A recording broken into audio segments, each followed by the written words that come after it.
空鳥已飛向北方，經過石板路旁，點點星光帶來無限遐想，是迷人的汽笛聲伴我入夢鄉，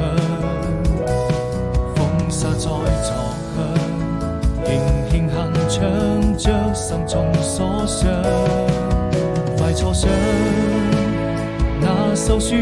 就要去遠航，太漫長，藍天也變得飄揚，草地上幾片落葉隨風飄蕩，彷彿你眼裏再沒有了淚光，